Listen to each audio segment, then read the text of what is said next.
Gaurangi Radhe Vrindavaneshwari Vrishabhanu Sutta Devi Pranamami Hari Priye Vanchakalpa Tarubhyascha Kripa Sindhubhya Evacha Patitanam Pavanebhyo Vaishnavebhyo Namo Namaha Shri Krishna Chaitanya Prabhu Nityananda Shri Advaita Gadadhar Srivasadi Gaura Bhaktavinda Hare Krishna Krishna Krishna Hare Hare Hare Rama Rama Rama Hare Hare Nama Om Vishnu Padaya Krishna Prestaya Bhutale Srimate Bhakti Vedanta Swaminiti Namane Namaste Saraswati Devam Gauravani Pracharine Nivasesha Sunyavari Paschachadi Shatarine.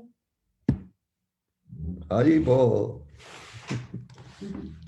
So I'm going to ask everyone if you can please turn on your cameras. Okay, we're reading chapter 2, text 30. So if you want to, I don't know if you want to put it on your on the computer, 2:30.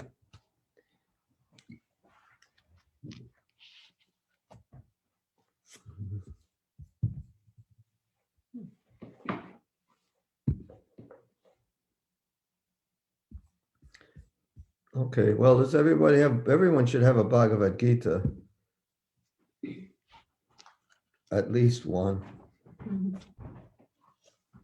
So reading 2:30, you can just repeat after me.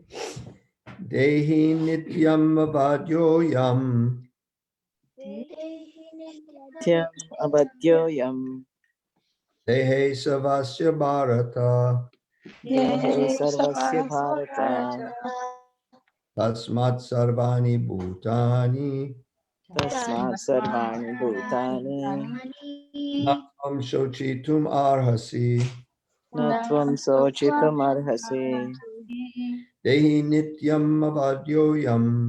Dehe nityam avadyoyam. Dehe savasya bharata. Dehe sarvasya bharata. Tasmat sarvani bhutani. Tasmat sarvani bhutani. Natvam shochitum arhasi. Natvam sochitam arhasi. Dehi nityam avadyoyam. Dehe Dehi nityam nityam avadyoyam. avadyoyam. Dehe savasya bharata. Dehe Dehe sarvasya sarvasya bharata. bharata. Matsavani bhutani. Tasmat Tasmat sarvani bhutani. bhutani.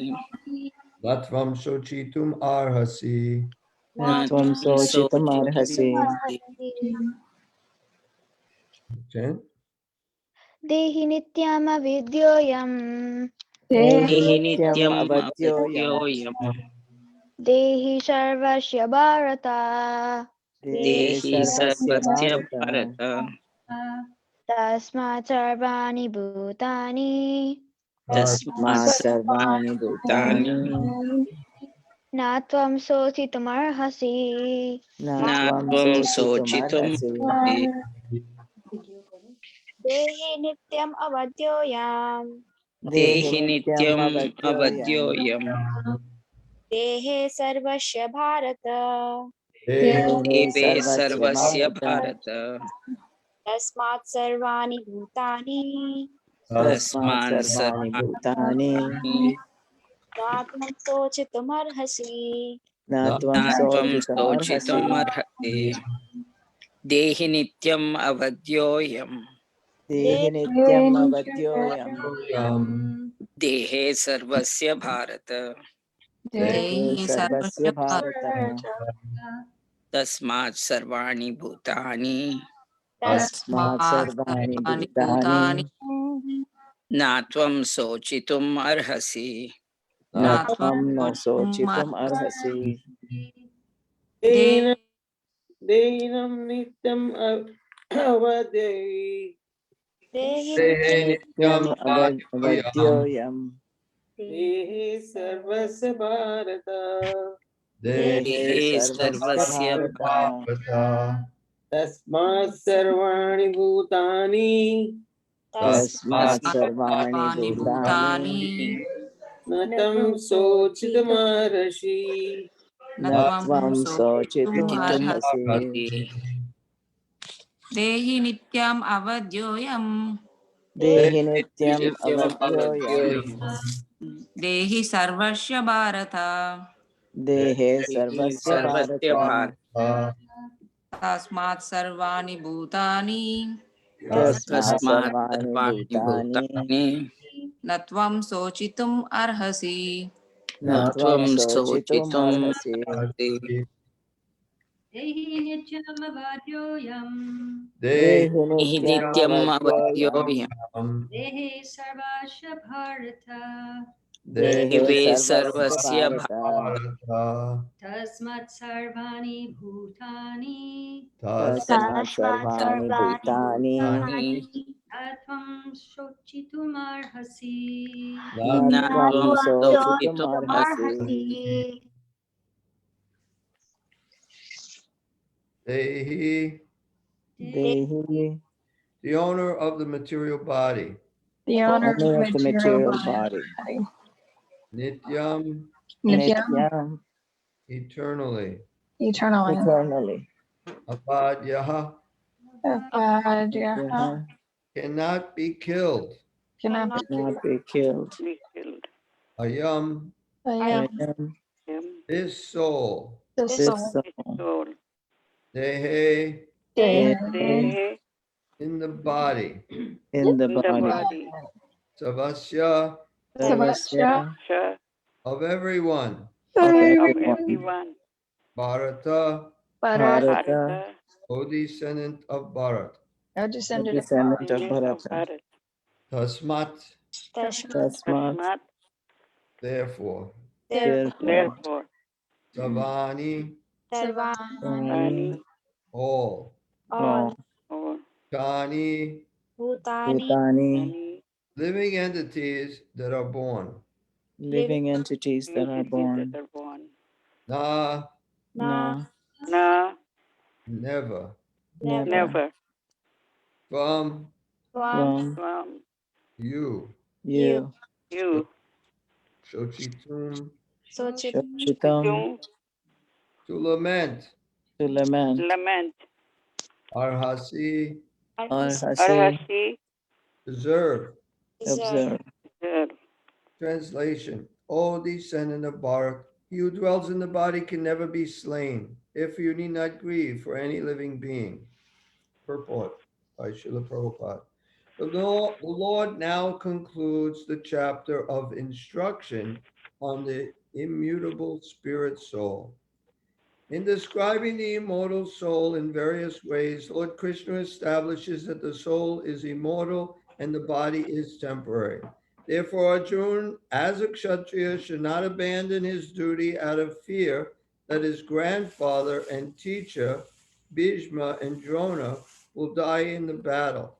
On the authority of Sri Krishna, one has to believe that there is a soul different from the material body.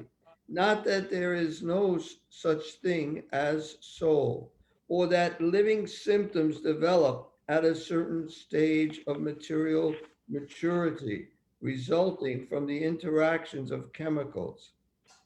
Though the soul is immortal, violence is not encouraged. But at the time of war, it is not discouraged when there is actual need for it. That need must be justified in terms of the sanction of the Lord and not capriciously. Dehi nityam avadyoyam dehe savasya bharata tasmat savani bhutani natvam shochitum arhasi.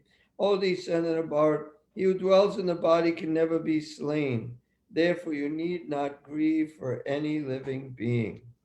Namo Vishnupadaya Krishna Prastaya Bhutale Srimati Bhaktivedanta Swami Iti Namane Namaste Saraswati Deve Gauravani Pracharane Nivasesa Sunyavadi Prastachade Satarane.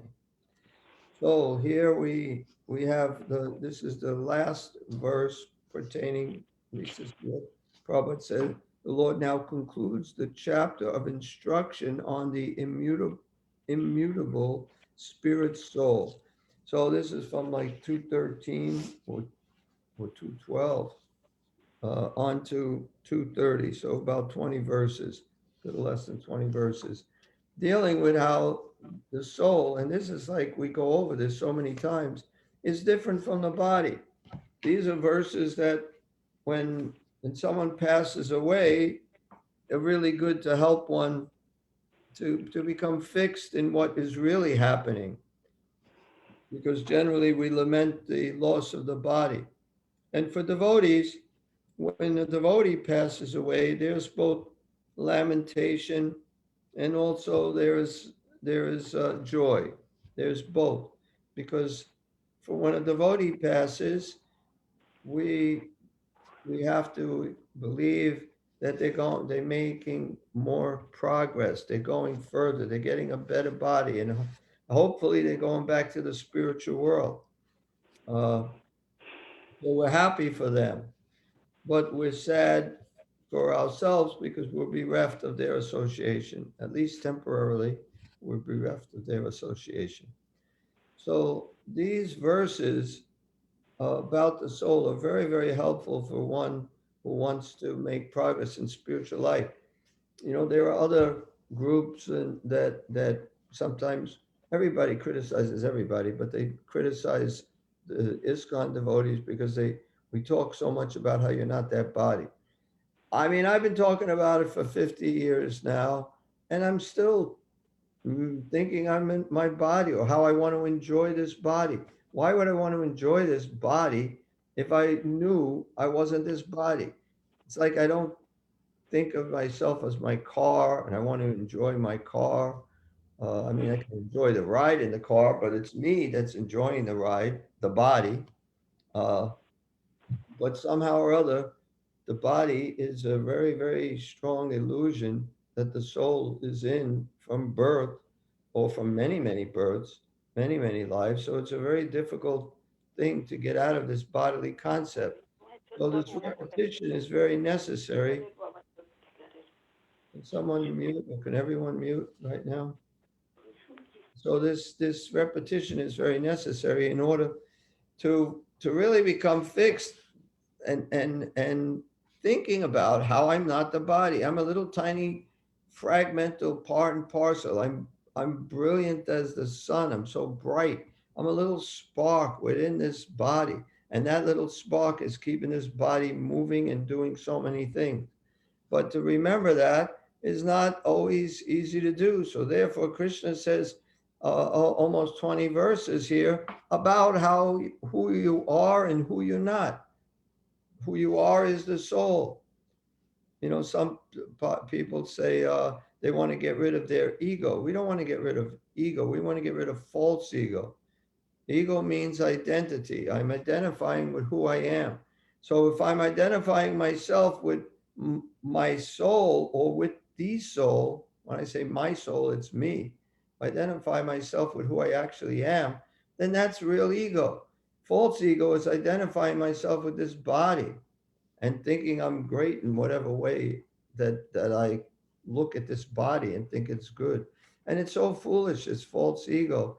People who think they're their body, it's gonna end. The body ends soon. But even before the body ends, you got a good looking body, you got a strong body. That fades away in not very long time. You know, so whatever it is you're proud of, it's borrowed plumes. You know, you borrowed plumes, like you take feathers from different birds, beautiful feathers, and you decorate yourself with it, and you think you're beautiful. It's foolish because you're not those are just your decoration. So similarly, the body, we temporarily have this body, and it may look really good, and we may be proud of that, uh, but it's going to age very quickly. There's a story of a man who went to this woman. He wants to have this woman, and she's a very, very beautiful woman. And she told him to come back in a week. And then when he left, she started taking what is it called? Yeah, some purgatives. Purgatives or something to Laxatives. make you throw up, laxative, make you pass stool. And she took a lot of these things and she threw up a lot and she passed so much stool and she looked like a horrible person after a week of doing this. Kept it in buckets. And yeah, she did. And she kept it all in buckets. You know, go figure, but you will figure out why in a minute. And then, wow, what happened to everybody? Nobody's on, just one and see the top of somebody's head and that's it. Come on, everybody put on your cameras here or video. So this is exciting story, so you should pay attention. So then after a week, the man came back and she opened the door and she looked like a really, really sunken cheeks. She looked like a really old lady. And the man asked for this lady and she said, I'm her. And she said, no, she was very beautiful. She said, I separated my beauty from myself. And he said, would you like my beauty? He said, yes, give me a beauty. And she took the bucket and threw it on top of him. And that was her beauty. So that's it. That's the end of the story. I'm sure she never saw him again. I don't think she wanted to see him again because that ain't the best way to win over a guy. But that's the story is the body is, you know, what is so beautiful about the body? She took away some parts of this body and it looked terrible. And the parts that she took away are terrible. So what are we attracted to? We're really attracted to the soul. When the body is dead, it's not very attractive. A dead body is not very attractive. Even if it was a beautiful, attractive woman or a beautiful, handsome man, when they're dead, they are not so attractive anymore, no matter what. You know, a dead body is, the soul leaves the body and that's it. So that's the difference between a live body and a dead body. Otherwise, what's wrong? Like you get a car, okay, your car's not working, it's dead. We can fix it. We can take another part, put it in and get it going. But when the soul leaves the body, you can't put something, you can't take out something, okay, you had heart failure, okay, we'll put in a new heart. It's too late, the soul already left. Once the soul leaves, the body is a dead body. And it doesn't matter what you do. You can replace all the different parts and it's still not going to come back to life. And there are some people who think that if you take the body and you freeze the body after you die, keep it in frozen, really, really cold, then in the future, when we find a cure to the disease that actually killed a person, then he can bring it back to the warm air and then fix him up so he comes back alive. And people pay a lot of money. I think, I forget the name. Anybody know the name? Something with a K, I think. Cryogenics, yeah. Cryogenics, yeah, really nice system. And I think Walt Disney, the one who does all these wonderful Disney films, of course, not the ones today, because he died a long time ago, he was also put on ice. Well, not exactly on ice, but put in freezing. So that way, when they find the cure for that particular thing that killed him, then he comes back alive and he can watch all the new Walt Disney movies. But he ain't coming back to life because the soul is gone. He's somewhere else. He didn't die. He left that body. He left that cage. He left that prison. And now he's put into another prison. According to his, maybe he's a little mouse now. Maybe he's hanging around in his subtle body somewhere. We don't know where he is. We don't know what he is. But I was thinking he might be somebody's mouse and his name is Mickey. But anyway, this is the point is just foolishness to think that this body is who we are. And why do we keep saying you're not the body? Because we don't realize we still want to enjoy the body. We want to enjoy the senses of this body.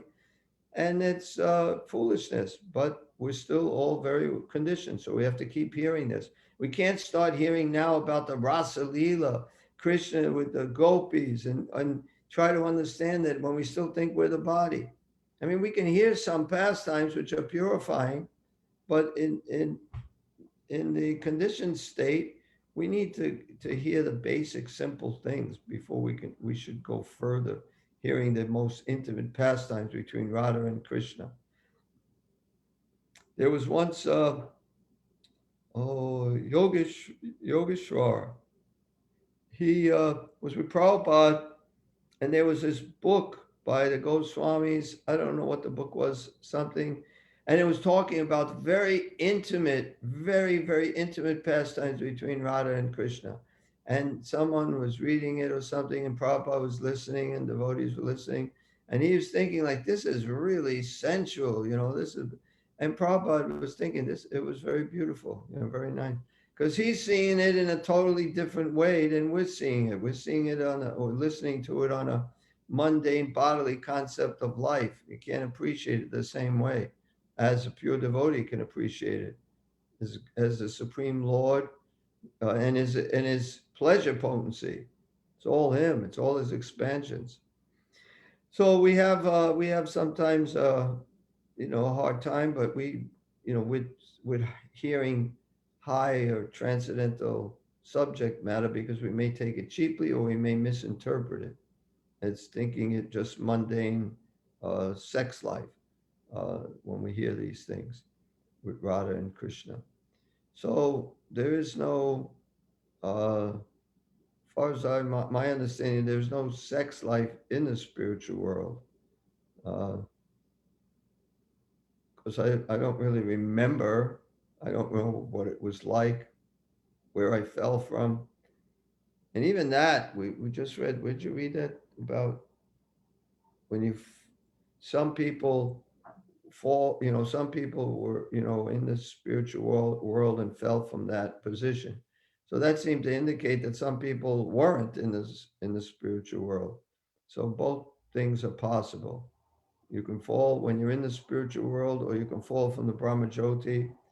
But in either case, you fall down, you come to this material world, and you have some birth, disease, old age, and death, birth, disease, old age, and death, birth, disease, old age, and death. And after so many billions of birth, disease, old ages, and deaths, you finally start to think, hey, what's going on here? Is something else besides this? And then when we do inquire, Atato Brahma Jignasa, now is the time to inquire about the absolute truth. When we do inquire, that's the beginning of human life. Human life doesn't start until we start inquiring of who I am, why am I here, what's the purpose of life. And most people in this society that we're living in today don't ever come to that point of the beginning of human life. So they're considered two-legged animals. They're not human beings. And human beings, if you're in the next verse, talks about Varnashram Dharma. Human beings have to follow. That's the beginning of human life, is following Varnashram Dharma, following some rules and regulations. So they're mostly animals, two-legged animals. On a walk with Srila Prabhupada once, and he was talking about, we passed this a pond, people were fishing, and Prabhupada was saying how it's so artificial to these fishermen, it's so artificial. They have to get a hook, they put a worm on the hook, they have a line attached to it, they throw it in the water, they move it, they get the fish to bite that, then they bring it up. Whereas another fish just goes and bites and eats the other fish. That's natural. So it's saying it was so artificial. And then he's saying that people, they're just animals. People today are like animals. And he was stressing that point. And then while we're walking, some guy runs up jogging, and he wanted to say something because he saw Srila Prabhupada and so many devotees and sannyasis. So he came and he said, why do some of you have these sticks and the others don't? The dandas, they had their dandas. And Prabhupada just looked at him, he didn't say anything. But Sudam, who was also a sannyasi at the time, he said, Srila Prabhupada, he wants to know what these sticks are for. And Srila Prabhupada said, to drive away the dogs. And then we all kept walking and laughing. And he was just talking about everybody's animals. And so these sticks are to drive away the dogs. And Brahmananda turned to me and said, I always wanted to know what these sticks are for. To drive away the dog. So people are animals, and someone who's on a higher position can see that they're no different than animals. They eat, sleep, mate, and defend. That's all they do. Those are the animal propensities. And even they may help somebody. Animals help people, help somebody too. They even help humans sometimes, animals. So, just by helping someone doesn't make them human, but it's at least some good karma than just being sinful and exploiting others. But they're pretty much all animals. Human life begins with some spiritual life. Who am I? I am a spirit soul. I mean, it makes no sense. That's what happened to me. I thought about my life up until a certain point that I was living. And then I thought of what my future was going to be. And I'd get married, I'd have children, I'd have a house. My children would go to college, then they get married, they'd have children, I'd be a grandfather, and I'd die. And I thought, why go through all that trouble just to die? That makes no sense. That was the beginning of my spiritual life. I really just thought about that. And I thought there's got to be more to life than that. Otherwise, why not just die now? Just save all that trouble, going through all that hassle just to die. And then the next day I started searching for what is the absolute truth. So that was the beginning of my life, my spiritual life. And unfortunately, up until that point, I was probably about 22 years old, never thought about any of that. Never thought about it all, just engrossed in dead matter and trying to enjoy, trying to be happy, and even thinking I was happy. It's just illusion. You're in such illusion. People are in illusion. It doesn't mean somebody who seems to be happy, he has nice life, he has a nice wife, he has nice kids, he's got a nice job, he's got plenty of money. Doesn't mean he's happy. You're not happy in the material world. You can't be happy in the material world because in the material world, you're out of your element. You're a spiritual being in a material atmosphere. You're a fish out of water. You're never going to be happy until you get back in the water. You're never going to be happy until you get back to the spiritual world. And you can get back to the spiritual world even in this life, even here on this planet. You can be in the spiritual world. You don't have to wait till you get a spiritual body. You can identify yourself with the soul and you can serve Krishna with enthusiasm and just surrender to him. And you're in the spiritual world and you can be happy. But without God consciousness, there's no question of happiness. There's says for the doubting soul, there is neither happiness in this world or in the next. So we shouldn't have any doubts. We should know for sure this Krishna consciousness is the right thing. Krishna is the Supreme Lord, and whatever he says, we should be willing to follow, do whatever Krishna says. So I might read the next verse in purport, but before I do, anyone have any comments or questions? I have a question. Well, what is your question? My question is, you said we feel like we're fish out of water, but a lot of times we feel like we belong here. We don't quite feel like we're fish out of water. Right. That's the strength of the illusory energy. And you think you're happy too, but you're not. Yeah. You're not happy. You can't be happy in this world. There's no Well, real. at least for a short period of time, very short period of time. You're an illusion, and you think it's great. This is really nice, but it's going to end. It's going to end. That's the point. And you can't see that. That means you're an illusion. I could give you a story, a real life story of myself before I became a devotee. I was in Big Sur. I was in a tent with about maybe 20, 30 people in this tent. It was a really big tent. And while we're there, we were having a great time in Big Sur. I just came by myself. I hitchhiked there. And then I found out that the most and any all the different people there only knew one person or didn't know anyone else. So it was all like strangers, and we all felt like it was wonderful that we met, and it's just so amazing. We're having such a great time. And then one person who was actually not in as much illusion as everybody else said, yeah, too bad it's going to be all over in the morning. And it was like, what I thought was, what a bummer, what a complete idiot. Why is he thinking like that? You're not supposed to think like that. But that's what you're supposed to think, that it's all temporary. What's the use of it? But while we're in it, it was the most amazing thing.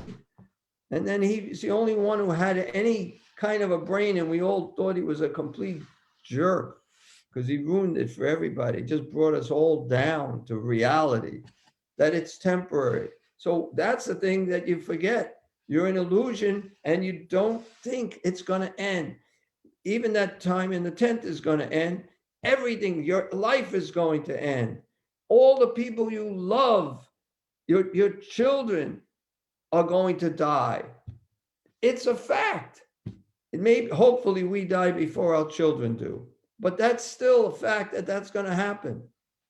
So without giving them Krishna consciousness, what else can you do for them? You give them some money that helps them materially, but it doesn't really help them. It doesn't help them in the long run.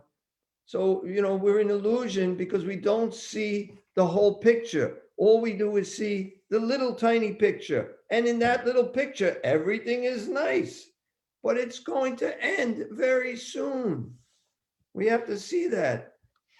Even you're the one who said that. If you want to be successful spiritually, you have to think you're going to, die in the next moment. So we don't know. It's all going to end sooner or later. And those in illusion think, we went to look at a farm. This guy he's 88 years old. He still works. It's not just a farm. He has a big business of, what was his business? He has big tractors.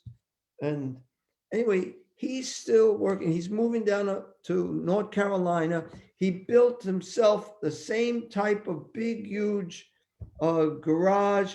And he's got all his equipment down there, and he's going to continue his business down there. It's like he's 88 years old.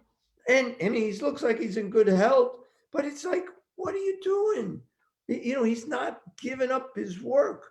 He thinks he's going to live forever. He's in such illusion. And then he dies, and what happens to him in his next life? What does he get? What kind of a body does he get? Is he an animal? Maybe he'll be a groundhog because he's digging holes and everything with his equipment. And then he just doesn't even need equipment to dig holes. I don't know what's going to happen to him. I mean, it just seems like he's in such illusion. You got to come to the point where I am going to die. What's the use of all these things? He has these cars. He has old antique cars. He fixes them up. And he keeps them. He doesn't even sell them.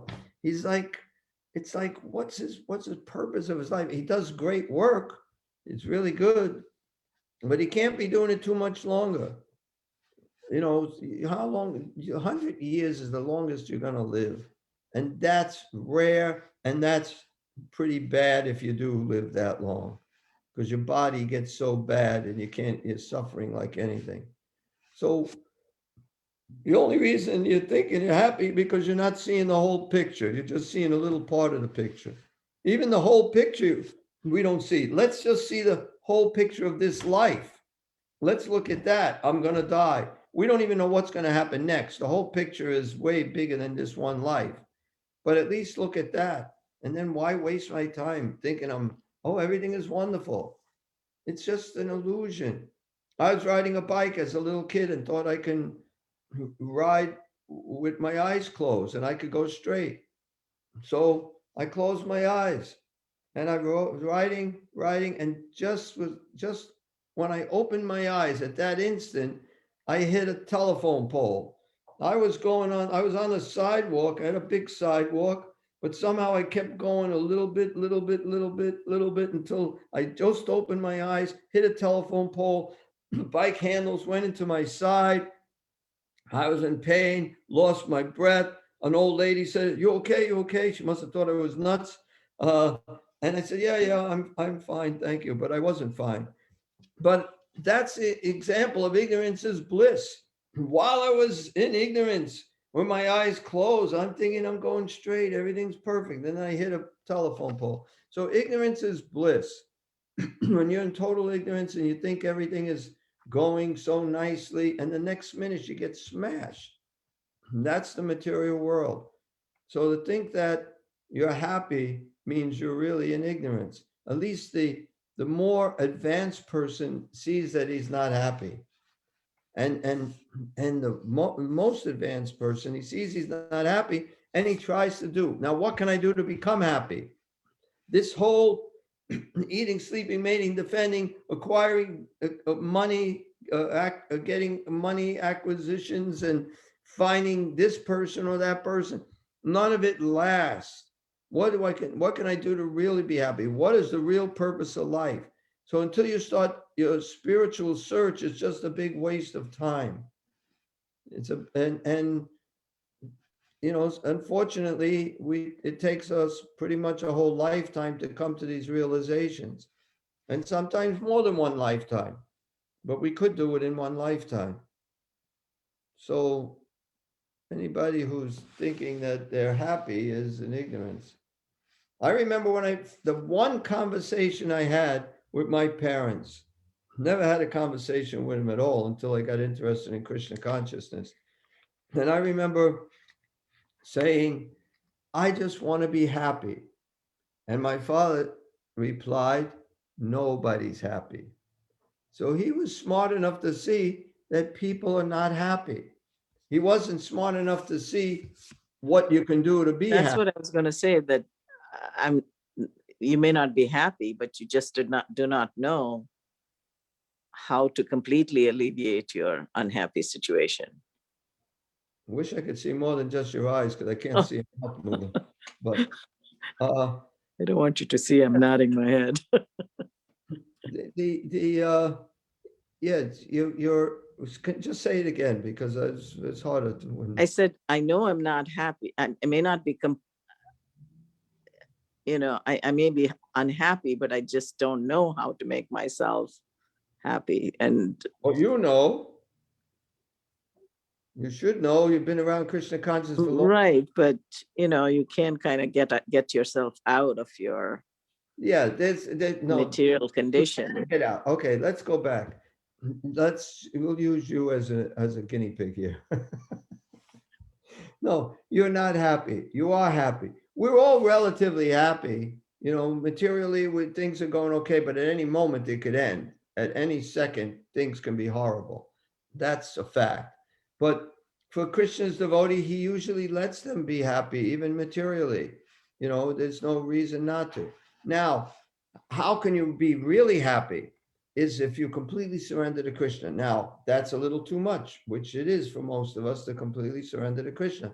So, what is the one thing, the most important thing that's stopping you? You got to be honest with yourself. What's the most important thing that I should be doing or that I shouldn't be doing that's going to help me with my spiritual life? Let me just find one or two things, or maybe three, no more than that. There's probably hundreds of things you can do different, but just find one, two, or three of them. I usually just do one because it's just bewildering to try and do more than one. And then work on that. Just work Quit on my that. job. Not quit your job. You don't have to quit your job to be a devotee. You can do your job, but you got to do more than that. Can't just do your job. That ain't enough. You have to, every one of us, you have to take some initiative. You have to take on some responsibility within this movement if you're in this movement. But you can't if you're working 8 hours a day and doing there are Zoom other calls ways to after do it. that.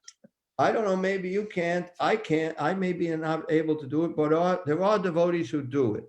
They take responsibility. Yeah, but that's another thing. We have debilitating conditions, Well, maybe you can't take on such big responsibility, but take on some responsibility. I mean, not just you, all of us. Yeah, I mean, in a small, like whenever we can, we cook, we do some volunteer work, we volunteer on the Zoom. Every one of us should be able to see, I can do more than that. I can do more than that. I may not be willing to, it may be a little hard, but I can do more. Every one of us should be thinking that way. And if you can't, and if you really can't do anything, then you give the fruits of your work. You donate. Then you do that. Some people may not be able to do anything else, but they can do that. But you can do something. You have to work for Krishna somehow. You have to engage in devotional service. Bhakti. Love and devotion. But you just do is more than you're doing. Every single one of us can do more than we're doing. Every one of us. So try to figure out what's the best way I can do more. Well, even chanting your rounds. You chant a lot of rounds. Not necessarily have to chant more. I have to chant now. Let me chant better quality rounds. Let me try. Just whatever. Even that, it's taking the same amount of time. Maybe it'll take a little bit longer because you're concentrating more, but eventually it'll go quicker. I'm not saying, I don't know what you have to decide. Every one of you have to decide on what you have to do to make, your life more Krishna conscious and ultimately to be happy. I mean, we shouldn't even be doing it to be happy, because when we're really Krishna conscious, like the gopis, if their unhappiness gives Krishna pleasure, then their unhappiness is their greatest pleasure. They don't care about themselves in the least. They only care about what's making Krishna happy. So that's the highest. We're not there. We want to be happy too. But the only way to really be happy is by surrendering to Krishna. Just like one devotee asked Srila Prabhupada, he didn't ask. He's telling Srila Prabhupada that he's so selfish. He says, Srila Prabhupada, I'm so selfish. I can't help it. I'm so selfish. Prabhupada said, it's okay to be selfish if you know who your real self is. So if you know you're the spirit soul and you're caring about what's the best thing for you, the soul, that's fine. But if you're selfish thinking you're the body, then that's bad. We all have to somehow surrender. We all have different desires. We all have different types of Maya. Someone is someone may find gambling really attractive, and it's like really hard for them to give it up. I think for most of us, gambling is not a problem at all. It's like, what's there to give up in there? Not most of us wouldn't be gambling even if we weren't devotees. So, I mean, that's just one example. But for somebody, that might be the hardest thing for them. And then for others, I don't know, meat eating or intoxication, illicit sex. Different people have different pushings. So which, like one devotee was getting initiated. Prabhupada's giving him his beads. He asks him, before he gives him the beads, what are the 4 regulative principles? He said, no illicit sex, no gambling, no intoxication, and no meat, eat fish or eggs. And to chant 16 rounds a day. Well, not to chant 16 rounds a day. He just told him the four basic things. And Prabhupada says, and which one are you most attached to? And the devotee says, Srila Prabhupada, you're reading my mind.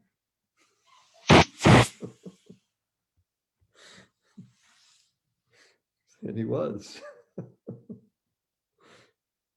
So, we all have different things, and we all have our own karma to work through. We all have our own situations. Which one was he attached to? Did he say afterwards? No, he only said, Srila Prabhupada, you're reading my mind. And everybody cracked up laughing. I mean, Prabhupada knew which one it was, I'm sure, because he was reading his mind. Prabhupada knew so many things. I was in a room with Gopal Krishna Maharaj. I'm making a long story. It was at an airport, and there was maybe 20, 25 devotees squeezed into this one room with Srila Prabhupada, and about 200 devotees outside the room. I happened to luck out and be in that room. And Gopal Krishna Maharaj was standing in the doorway. He had on his army clothes, some suit or sports jacket. And Prabhupada was calling him in the room, and he said, no, he was just saying, I'm not dressed. And he said, no, you're the real sannyasi, not he who lights no fire and performs no work. So he had him come in the room, and then Prabhupada said to him, so you recently got a raise? Now, how did Prabhupada know he got a raise? And he said, yes, Srila Prabhupada. And then Prabhupada told him, you should give that money to Bali Madan. And he said, yes, Srila Prabhupada. I mean, he was a householder, he was working, he had his job, he had his family, and he got a raise. And now Prabhupada told him to give it to the temple president. Bali Madan was the temple president. And he said, yes, Srila Prabhupada, he'll do that. It's like Prabhupada can read minds, he knows everything. You have to have full faith in him, and you just do whatever he says. So Gopal Krishna now, he's a sannyasi. He's a really big leader in ISKCON and in India. I mean, he knows the prime minister knows him, and he's really very, very influential in India. And every morning, whenever he's at the temple, if I go to Vrindavan and he happens to be there, Mangal Arti, he offers Mangal Arti. Every single temple, New Delhi, I go there and he's there, he offers Mangal Arti. He always does Arti, every Mangal Arti. So pure. Most of us have a hard time getting up to go to Mangal Arti. He's always offering Mangal Arti to the deities. He's really, really, really pure. And why? Because he did what Prabhupada asked him to do. Not just that one thing, but even that one thing. For a lot of people, that would be hard. You just get a $5,000 raise and, okay, give it to the temple president. Wakado, really? I thought I'd finally have a little extra money. And he knew that he got it. Before that, I didn't tell you this part. He first told this story to Gopal Krishna Maharaj and to everybody who was there, that wherever grains are nicely kept, there's a good leader, and there are no quarrels in the household. Automatically, Lakshmi Devi will come into that home. You don't even have to invite her. And then he said, so you recently got a raise? It's like he's really out of this world. If you've ever met Prabhupada, he is not of this world. It was very obvious to so many devotees, just so many amazing things. But anyway, so this is real. This Krishna consciousness is real. We have to have faith. We have to apply it to our life the best we can. And we have to be honest with ourselves. What more can I do? Not trying to come up with excuses of why I can't do this. There's more I can do. And what is it that I can do to please Srila Prabhupada? So if you're supporting this movement, and if you're taking on some responsibility in this movement, he's pleased. He also said, you'll please me by cooperating. You'll show your love for me by how well you cooperate.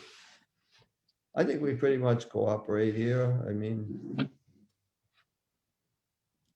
but in some places, people don't cooperate. Okay, I don't know. Any other questions? That was one question. Went on for like 20 minutes to answer. It's almost time. Yeah, I know. We got 8 minutes left. And anyone else have a question? Omio. Oh, Yes, I Prabhu. have Hare a Krishna. comment. Yeah, Oh, yes. go ahead. No, No, go Prabhu, ahead. yeah. He asked you. Yes, Prabhu. You don't have a question for me? No question, Prabhu. Dandavat. Oh, Omio read very nicely stories of Lord Nityananda today. Oh, really? He knows Yeah. everything about Lord Chaitanya. Yeah, he didn't even read. He didn't read the chapter. He actually summarized it very nicely for us, and only Omio can do that because he likes to narrate stories of Gauranga and Nityananda. Chaitanya Leela, he's a main man. But I was going to No. comment one of the pastimes that we read today. It was really funny. Sundari Radhika read actually, that Balaram and Krishna and Gauranga and Nityananda were fighting for food, like pastime, Omio, where was it? Was it in Sachimata's house or Malini Mata's Can house? you first tell me, before you go on, where's this from? This is from Nityananda Charitamrita. Charitamrita. I don't know what that is. Okay. Yeah, this is actually part of Sri Chaitanya Bhagavad. Okay. And then this pastime happened in Shatimata's dream. She had a dream that she shared with Mahaprabhu. Oh, so Balaram and Krishna and Nityananda and Gauranga were all fighting for food, with each other, like a pastime. And then they were like taking food from each other and fighting. And then Balaram says to Nityananda, I think, you can't take food away from me. I have Krishna with me or something. And Nityananda says, who cares for your Krishna? I have Gauranga. So I thought that was pretty funny. He says, who cares for your Krishna? I have Gauranga with me. Nityananda, Even though it's the same person. I know, but a lot of his pastimes are definitely very funny. He's got a Very funny, yeah. And Omio read narrated some pastimes. So Nityananda was always so funny. Okay, so no, and do you have another question, Gita Mala? No, I think I'm done with my questions today. No, I thought you were going to ask, because I would ask any questions, and I asked for Omio. No, I was going to just say this comment. I thought that was a funny pastime. All right. I mainly called on Omio just to see if he was actually there behind his name.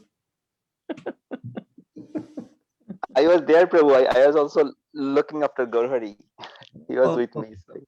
Hari Bol. Yeah, please bless him, Prabhu. Hi. I can't see him. He's disappearing. Bring him closer. There. Jai, Hari Bol. Oh, there he is. First time we saw him. He's so cute. Wonderful. Yeah, please bless him, Prabhu. You have my blessing. Sorry. Thank you. He's saying you're not taking care of me very well. So how old is he? He's 3.5 months, Prabhu. Wow. Oh, man. Can't wait for this COVID-19 to be over. Yes, Prabhu. Hari Bol. Yes, please bless him, Prabhu Ji Mataji. Yes, our blessings. Yes. Hare Krishna. And you have our blessings too, now that you have him. Yeah. Thank you so much, Prabhu. Yes, please, Prabhu. He's got many more years to go, right? He's going to need blessings. So true, so true. Yeah, I can share one very quick pastime with you all. So what happened, like when my wife was pregnant, I had another son. His name was Arjun. So I went to the temple to seek a blessing from Pyari Prabhu and Jiva Mataji. So Pyari Prabhu asked me, so do you have another child? I said, yes, I have. My another son is Arjun. Then Pyari Prabhu said, okay, name the next son as Bhima. And then he said, you can keep having until you have 5 and you can all name them.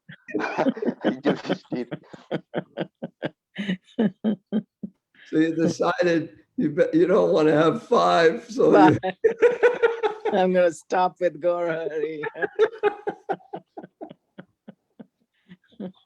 Because I was afraid then I would have to leave my body immediately like Pandru Maharaj did. So. I remember that. I actually remember that. And I don't remember too many things. Okay, is anybody, who put us on here today? Our, Ross, our So- pollster. yeah, What, Prabhu? Hare Krishna? where are you? Yeah. Oh, you're jogging out there? Oh, yeah, okay. Okay, now I see. You Yes, have a- Prabhu. Today we don't have questions. We have I mean, you didn't cover the next verse. I was waiting for that, but I didn't cover, I only did one verse. yes, that very short verse that was. Yeah. And it was a short purport. Anyway, so whoever's giving class tomorrow should know. Well, not tomorrow. We don't have, we have it. Monday. Monday, yeah, Monday. So tomorrow evening, there will be a class for those who, I mean, a test for those who have been taking the Ishopanishad classes, who've been attending those. And we had a test last week and we're gonna have another one because we didn't get to finish it. And will it be in groups like last time? Yeah, it will be in groups, but this time everyone has to have their video on. Yeah, so we make sure you're not looking all this information up.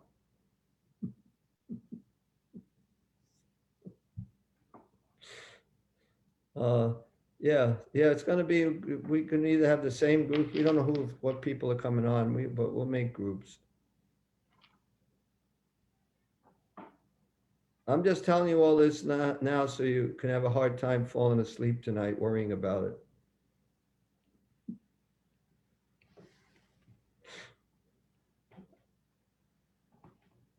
The test is tomorrow morning, right? No. Tomorrow Sunday night. morning. Oh, it's Sunday morning. I see. Got it. Sunday morning, afternoon, I believe. Sunday, yeah. It's no, maybe it's Saturday. Saturday evening. Tomorrow is Saturday. It'd be tomorrow. It's on Saturday. Today's Friday. The Bhakti Shastri. No, the Bhakti Shastri is Sunday, You sure? I'm sure. Unless Yeah, unless it's it was gonna snow, then they would do it Saturday, but I don't think it's gonna snow. Yeah, and the Ishopanishads is tomorrow night. Okay, well, I thank you all very much for coming and and tomorrow is Devaki Mataji's class also, Saturday morning class. yeah, tomorrow For morning. Bhagavatam, yeah. Not Bhagavatam, but during our Bhagavatam class time, Krishna's divine system, I think, she's Yes. talking about. Divine system. Yeah. What kind of system? What system? Was it system? Let me just check. I think it is system. It's system. I don't know what it is. Like, Yeah, Eric, Krishna's divine system, yeah.